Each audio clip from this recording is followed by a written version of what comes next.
തിരുവചന സന്ദേശങ്ങൾ ശ്രവിക്കുന്നതിനായി ഭാഗ്യവചനധാര ഇന്ന് തന്നെ സബ്സ്ക്രൈബ് ചെയ്യുക.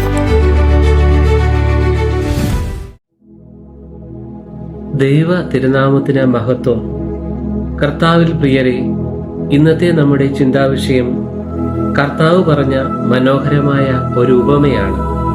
വിശുദ്ധ മത്തായിയുടെ സുവിശേഷം 21-ാം അധ്യായം 28 മുതൽ 32 വരെയുള്ള വാക്യങ്ങൾ. ഒരു പിതാവ് 2 പുത്രന്മാരോടും തന്റെ മുന്തിരിത്തോട്ടത്തിൽ വേല ചെയ്യുന്നതിന് ആവശ്യപ്പെടുന്ന ഒരു സംഭവം. രണ്ടുപേരുടെയും വ്യത്യസ്തമായ പ്രതികരണങ്ങൾ പൂർണ്ണമായും മാതൃകായോഗ്യമല്ല. ശ്രോതാക്കളോട് ഒരു ചോദ്യം കൂടിയുണ്ട് ഇതിന്റെ അവസാനം. ഈ 2 മക്കളിൽ നിങ്ങൾ ആരുടെ കൂടെയാണ്?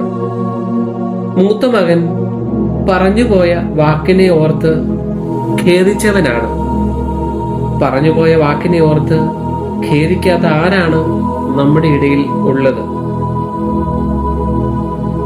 ആലോചനയില്ലാതെ പറഞ്ഞുപോയ വാക്കുകൾ ഓർത്ത് ഖേദം തോന്നി വീണ്ടും വിചാരത്തോടെ നിൽക്കുന്ന നിമിഷങ്ങളിലാണ് നമ്മൾ ഏറ്റവും നല്ലവരായി കാണപ്പെടുന്നത്.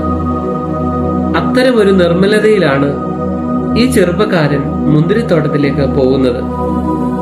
അപ്പനെ നിഷേധിച്ച ആലോചനാരഹിതമായ വാക്ക് അയാളുടെ ഉള്ളിൽ ശക്തമായ പോരാട്ടം സൃഷ്ടിച്ചിരിക്കണം. ആലോചനയില്ലാതെ പറഞ്ഞുപോയ ഒരു വാക്ക് ഹെറോദാവ് എന്ന നാട്ടുരാജാവിനെ ചരിത്രത്തിലെ ഏറ്റവും മോശപ്പെട്ട രാജാക്കന്മാരുടെ ഗണത്തിലേക്ക് ചേർത്തു എന്ന് നമുക്കറിയാം. പറഞ്ഞ വാക്കിന്റെ അടിമയും പറയാത്ത വാക്കിന്റെ ഉടമയുമാണ് നമ്മളെന്ന് ഒരു കാഴ്ചപ്പാടുണ്ട്. രണ്ടാമത്തെ മകനാകട്ടെ തീരുമാനങ്ങളിൽ ഭീരുവായവനാണ്. ജീവിതത്തിൽ നല്ല തീരുമാനങ്ങൾ എടുക്കുകയും നല്ല അവസാനം പ്രാപിക്കുകയും ചെയ്യുന്നവനാണ് ഏറ്റവും ഭാഗ്യവാൻ എന്ന് പറയുക. രണ്ടാമത്തെ മകൻ നല്ല ഒരു തീരുമാനമെടുത്തു, പക്ഷേ പ്രായോഗികതയിൽ അവൻ ഭീരുവായി പോയി.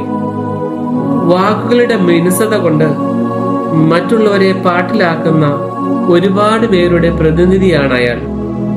ഞാൻ തോട്ടത്തിലേക്ക് പോകാം എന്നതിൽ നിലനിൽക്കുവാൻ അയാൾക്ക് കഴിയുന്നില്ല.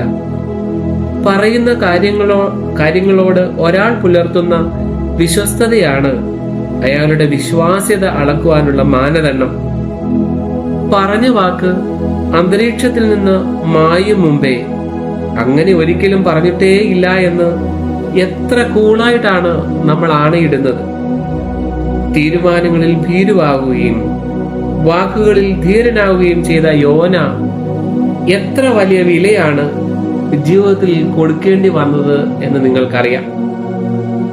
ആരൊക്കെ ഉപേക്ഷിച്ചാലും ഞാൻ കൂടെയുണ്ട് എന്ന് ഉറപ്പുകൊടുത്ത പത്രോസ് തിരുവത്താഴ രാത്രിയിൽ തീരുമാനങ്ങളിൽ ഭീരുവായി. എന്നാൽ അതേ രാത്രിയിൽ എടുത്ത തീരുമാനങ്ങളിൽ ഉറച്ചു നിൽക്കുവാൻ യൂദായെ യേശു പ്രേരിപ്പിക്കുന്നു എന്നത് ഒരു കൗതുകകരമായ വസ്തുതയാണ്.